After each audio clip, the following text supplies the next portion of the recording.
Hello students, आज की इस वीडियो में हम पढ़ने जा रहे हैं डिस्टिलेशन के बारे में। डिस्टिलेशन क्या है, डिस्टिलेशन हमारा कहाँ कहाँ पे एप्लीकेबल होता है और एक डिस्टिलेशन असेंबली में कौन कौन से स्ट्रक्चरल कंपोनेंट होते हैं, ये आज हम इस वीडियो में पढ़ने जा रहे हैं। सो डिस्टिलेशन बच्चों क्या है? डिस्टिलेशन आपका बेसिकली एक सेपरेशन टेक्निक है जिसमें आप किसको सेपरेट करते हैं। आपके पास एक लिक्विड मिक्सचर है, लेट्स से उसके अंदर ए लिक्विड और बी लिक्विड आपका प्रेजेंट है। आप अगर इन ए और इन बी लिक्विड के मिक्सचर में से ए को और बी को सेपरेट करना चाहते हैं, इंडिविजुअली आप इनको रिसीव करना चाहते हैं, तो आप इस प्रोसेस को डिस्टिलेशन प्रोसेस से सेपरेट कर सकते हैं।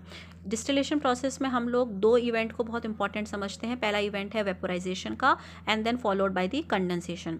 तो वेपोराइजेशन का मतलब क्या है कि आपको अपने इस लिक्विड मिक्सचर को इतना हीट करना पड़ेगा कि आपका ये लिक्विड मिक्सचर जो है, इसके अंदर प्रेजेंट जो लिक्विड है वो वेपोराइज हो जाएं, वो वेपर फेज में चले जाएं। और उसके बाद हम उन वेपर्स को क्या करेंगे, कंडेंसेट करेंगे। कंडेंसेट करेंगे मतलब हम इन्हें कूल करेंगे। और जैसा कि हम जानते हैं, वेपर्स को जब आपका कूल किया जाता है तो वेपर्स किस में कन्वर्ट हो जाती हैं, लिक्विड में कन्वर्ट हो जाती हैं। तो हमें हमारा ये जो लिक्विड अलग अलग प्रेजेंट थे हमारे, मतलब सॉरी एक ही मिक्सचर में प्रेजेंट थे, हम इनको सेपरेट कर सकते हैं। लेकिन यहाँ पर हमें ध्यान रखना पड़ता है कि ये जो लिक्विड हमारे प्रेजेंट हैं, इसमें इनके बॉइलिंग पॉइंट एक दूसरे से वाइड रेंज पर डिफरेंस रखते हैं। क्या दूर दूर है इनके बॉइलिंग पॉइंट या बहुत क्लोज हैं? तो घबराने वाली कोई बात नहीं है। अगर बहुत कंपेरेबल बॉइलिंग पॉइंट है तब भी हमारे पास डिस्टिलेशन प्रोसेस यूज़फुल है, but different type of distillation process हम तब यूज़ करेंगे। अगर वाइट बॉइलिंग पॉइंट का बहुत ज़्यादा डिफरेंस है तब तो कोई टेंशन नहीं है, हम सिंपल डिस्टिलेशन से भी आपका सेपरेशन कर सकते हैं।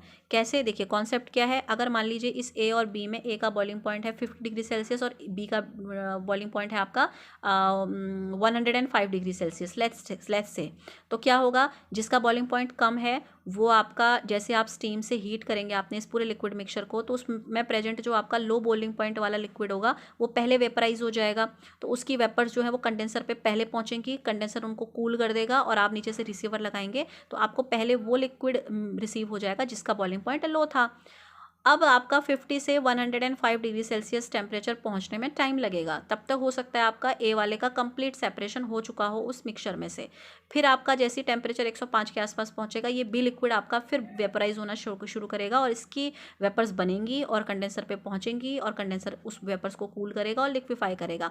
तो इस तरीके से अगर आपका दोनों कंपोनेंट्स के बॉइलिंग पॉइंट्स में लार्ज डिफरेंस है तो बहुत ईजी है डिस्टिलेशन प्रोसेस करना। सिंपल डिस्टिलेशन भी लगाया जा सकता है। बट अगर ऐसा हो जाए कि ए और बी के जो बॉइलिंग पॉइंट्स हैं वो काफ़ी क्लोज हों, इसका 60 है इसका 65 है, तो क्या हम डिस्टिलेशन यूज़ कर सकते हैं? हाँ बिल्कुल कर सकते हैं, but different type of distillation हम यूज़ करेंगे। कौन सा डिस्टिलेशन यूज़ करेंगे ये हम आगे पढ़ेंगे। हमारी आगे की जो वीडियोज़ होंगी उसमें हम डिटेल में स्टडी करेंगे कि कितने तरीके के डिस्टिलेशन प्रोसेसेस होते हैं और हम कौन सी डिस्टिलेशन प्रोसेस को कब यूज़ करते हैं। अब जब हम डिस्टिलेशन की बात करते हैं तो ये जो दो हमारे कंपोनेंट होते हैं लिक्विड मिक्सचर के अंदर प्रेजेंट, ये आपका वोलेटाइल होते हैं। ठीक है, ज़्यादातर आप हम जो डिस्टिलेशन में यूज़ करते हैं लिक्विड मिक्सचर सेपरेशन करने के लिए वो हमारे वोलेटाइल होते हैं। तो वोलेटाइल होने का मतलब क्या है? वोलेटाइल लिक्विड वो लिक्विड होते हैं जो आपका रूम टेम्परेचर पर वेपराइज हो जाते हैं। रूम टेम्परेचर ही सफिशिएंट रहता है उनको वेपर फेज में डालने के लिए, वो इवेपोरेट हो जाते हैं, तो उनको आप वोलेटाइल लिक्विड्स कहेंगे। जैसे कि आपका एसीटोन है, एसीटोन आपका हाईली वोलेटाइल लिक्विड की कैटेगरी में आता है। वोलेटाइल भी दो तरीके के होंगे, एक होंगे हाईली वोलेटाइल, एक होंगे लेस वोलेटाइल। ठीक है, हाईली वोलेटाइल का मतलब कमरे के टेम्परेचर पर जैसे ही आपने उन्हें छोड़ा, लिक्विड जो है वो सबका सब वेपर फेज में चला गया। जैसे कि एसीटोन है आपका, वो हाईली वोलेटाइल है। अगर आप उसको ढक्कन को खोलते हैं एसीटोन रखे कंटेनर को, तो तुरंत आपका एसीटोन जो है वो वेपर फेज में चला जाता है। अब बात करते हैं, जब हम डिस्टिलेशन प्रोसेस चलाते हैं तो हमारे पास दो टर्म आते हैं, एक आता है डिस्टिलेट, एक आता है डिस्टिलेंट। तो डिस्टिलेट किसे कहेंगे? डिस्टिलेट कहेंगे आप जब आपकी डिस्टिलेशन प्रोसेस ख़त्म हो गई, इस ए और बी को आपने डिस्टिलेशन प्रोसेस किया इसका, और लास्ट में आपको जो ये सेपरेटेड कंपोनेंट मिले, ए अलग मिला बी अलग मिला, तो इसको आप कहेंगे distillate. So distillate is the end product of the distillation. And what is the distillant? Distillant is the initial product, initial substance of the distillation process. जिस मिक्सचर को आपने यूज़ किया है डिस्टिलेशन प्रोसेस करने के लिए, जिस लिक्विड मिक्सचर को आप अपने डिस्टिलेशन फ्लास्क में भर रहे हैं, वो लिक्विड मिक्सचर कहलाता है आपका डिस्टिलेंट। ठीक है, तो ऐसे भी आप याद कर सकते हैं, जो लेट में मिलेगा, एंड में मिलेगा, आपका जो एंड प्रोडक्ट है आपका डिस्टिलेशन का, वो कहलाता है डिस्टिलेट। तो आपका इस एग्जाम्पल को लेके चलते हैं, ए प्लस बी आपका जो लिक्विड मिक्सचर है ये कहलाएगा डिस्टिलेंट, और ए अलग रिसीव हुआ आपको, बी अलग रिसीव हुआ, तो ए डिस्टिलेट कहलाएगा, बी भी डिस्टिलेट कहलाएगा। ठीक है, सो अभी तक हमने ये सीख लिया कि डिस्टिलेशन क्या है। Distillation basically it is a separation technique of the active constituent और liquid present in the liquid mixture by performing vaporisation then followed by condensation. Am I clear? अब बात करते हैं हम इसे पढ़ क्यों रहे हैं। ऑब्वियसली इसलिए पढ़ रहे हैं क्योंकि इसकी कुछ ना कुछ एप्लीकेशंस हैं। सो इसका सबसे पहला एप्लीकेशन मैं आप लोगों को बता देती हूँ। डिस्टिलेशन आपका बहुत वाइड रेंज पर इंडस्ट्री में यूज़ होता है। आज के टाइम पर इंडस्ट्रीज़ जो हैं वो बहुत ज़्यादा डिस्टिलेशन प्रोसेस का इस्तेमाल करती हैं। क्यों करती हैं? प्योरिफिकेशन के लिए। बहुत सारे सॉल्वेंट्स आते हैं, फॉर एग्जांपल के लिए उनको 85% प्योरिटी का एथेनॉल बनाना है, तो उसको प्योरीफाई करने के लिए वो लोग डिस्टिलेशन प्रोसेस यूज़ करते हैं।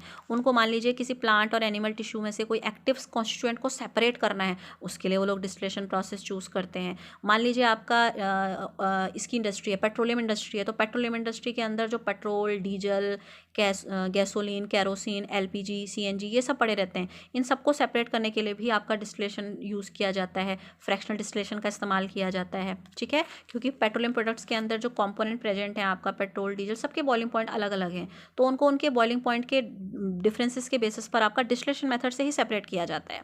ठीक है, और उसके अलावा जो ऑयल रिफाइनरी इंडस्ट्रीज़ हैं वो भी आपका डिस्टिलेशन प्रोसेस के थ्रू ऑयल्स को रिफाइन करती हैं, मतलब प्योर करती हैं। अब बात करते हैं लेबोरेटरी पर्पस पे। हम जैसे हम लोग स्टडी करते हैं, हम लोग लैब्स में काम करते हैं, तो हम लोग लैब में भी डिस्टिलेशन प्रोसेस को यूज़ करते हैं। सबसे पहला जो सबसे ईजी एप्लीकेशन आप देखते होंगे, आप लोगों को लैब में डिस्टिल्ड वाटर की ज़रूरत पड़ती है। तो डिस्टिल्ड वाटर बनाने के लिए हम क्या करते हैं, हम सिंपल डिस्टिलेशन असेंबली लगाते हैं। हम हमारा एक आरबीएफ लेते हैं, उस आरबीएफ में हम हमारा जो टैप वाटर होता है उसको रख देते हैं, फिर हम उसको गर्म करते हैं। हीटिंग मेंटल में आरबीएफ को रखते हैं, आरबीएफ के ऊपर कंडेंसर लगाते हैं, आरबीएफ के अंदर हम अपने लिक्विड को रख देते हैं, हमारा जो टैप वाटर होता है। अब हम नीचे से उसको गर्म करते हैं तो इस पानी की स्टीम बनती है। अब आपका पानी क्या हो जाता है, कंडेंसर में जाता है, ठंडा हो जाता है, और ठंडा होकर आप उसको रिसीवर में कलेक्ट कर लेते हैं। और जो भी इस टैप वाटर के अंदर आपके अननेसेसरी के आयंस होते हैं वो सब आपका नीचे रह जाते हैं। ठीक है, तो आपको क्या मिल जाता है, डिस्टिल्ड वाटर मिल जाता है।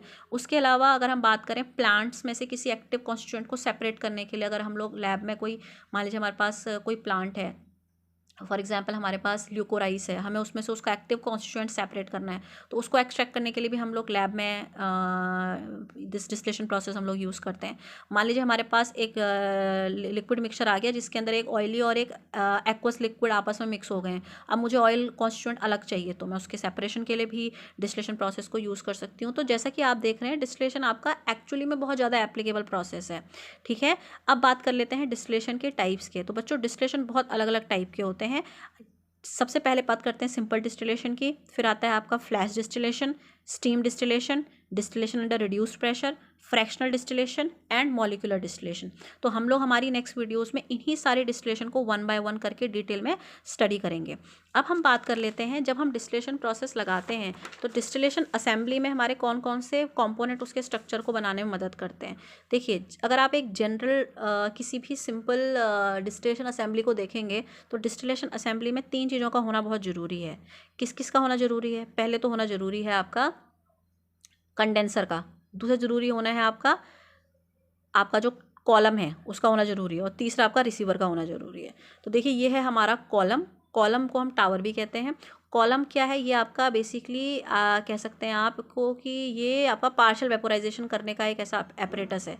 यहाँ पर क्या होगा, यहाँ से आपका देखिए, इस स्ट्रक्चर को समझने की कोशिश करते हैं। सबसे पहले हम क्या करते हैं, हम हमारा एक लेते हैं फीड मतलब वो लिक्विड मिक्सचर जिसके कंपोनेंट को आपने अलग अलग करना था या आपने जिसको प्योरीफाई करना था, तो उस फीड को आप रखते हैं अपने किसी एक डिस्टिलेशन फ्लास्क के अंदर। उसमें आपने फीड को रखा। अब आप उस फीड को करते हैं गरम करने के लिए आप स्टीम का इस्तेमाल करते हैं। मोस्टली जो हमारे पास डिस्टिलेशन प्रोसेसेस हैं उसमें हम हीटिंग मीडियम के लिए एज अ सोर्स स्टीम को यूज़ करते हैं। तो स्टीम से हम फीड को सप्लाई करेंगे तो फीड हमारा गर्म होगा। जैसे ही आपका फीड गर्म होगा तो फीड का जो आपका लिक्विड कंपोनेंट है वो वेपराइज होना शुरू करेगा। वो वेपर्स पहुंचेंगे हमारे इस कॉलम में, इस टावर में। इस टावर के अंदर आप देख सकते हैं, मैंने ये कुछ स्ट्रक्चर बना रखे हैं। ये हमारी परफोरेटेड प्लेट्स हैं। ये number of perforated plates determine करती हैं कि हमारा जो ये लिक्विड मिक्सचर है ये कितना % प्योर होके निकलेगा, कितना अच्छा सेपरेशन होगा। ठीक है, तो इनके पोर्स के थ्रू ये जो वेपर्स बनेंगी ये आपका ट्रेवल करेंगी और अलग अलग प्लेट्स से पास होके यहाँ पहुँचेंगी। ये हमने कनेक्ट कर रखा है कंडेंसर से। तो जो वेपर जितने लेस बॉइलिंग पॉइंट वाली होगी या तो वो जल्दी आपका कंडेंसर पे पहुँचेगी। कंडेंसर से पहुँचने के बाद वो वेपर आपका लिक्विड में कन्वर्ट हो जाएगी। अब उसको हम 2 तरीके से लगा सकते हैं। कभी कभार हम उस लिक्विड को रिफ्लक्स से जोड़कर उसको वापस हम अपने कॉलम में भेज देते हैं, जहाँ पर फिर से उस वेपर का और पार्शियल वेपराइजेशन होगा। ठीक है। वो फिर से वेपर में जाएगी और फिर से कंडेंसर में आके फिर ठंडी होगी, उसको फिर हम भेजेंगे हमारे दूसरे वाले चैनल में जहाँ पे हम प्रोडक्ट रिसीव करने का काम करते हैं। इस रिफ्लक्स लगाने से क्या होगा, रिफ्लक्स लगाने से आपकी परसेंटेज प्योरिटी बढ़ेगी, आपका जो कंपोनेंट निकल रहा है वो बहुत अच्छा निकलेगा, प्योर निकलेगा, सेपरेशन उतने अच्छा होने के चांसेस है। अगर आपको मैक्सिमम सेपरेशन करना है तो आप रिफ्लक्स लगाते हैं। ठीक है, ये था हमारा general structure of any kind of distillation assembly. तो इसके बाद हमारी नेक्स्ट वीडियो में हम लोग बात करेंगे फ्लैश डिस्टिलेशन की। आई होप आप लोगों को अभी तक समझ में आया होगा। अगर आप लोगों को कोई भी डाउट है डिस्टिलेशन से, अभी तक जो हमने पढ़ा है इससे रिलेटेड कोई डाउट है, तो आप मुझे कमेंट बॉक्स में क्वेश्चंस पूछ सकते हैं। Thank you so much.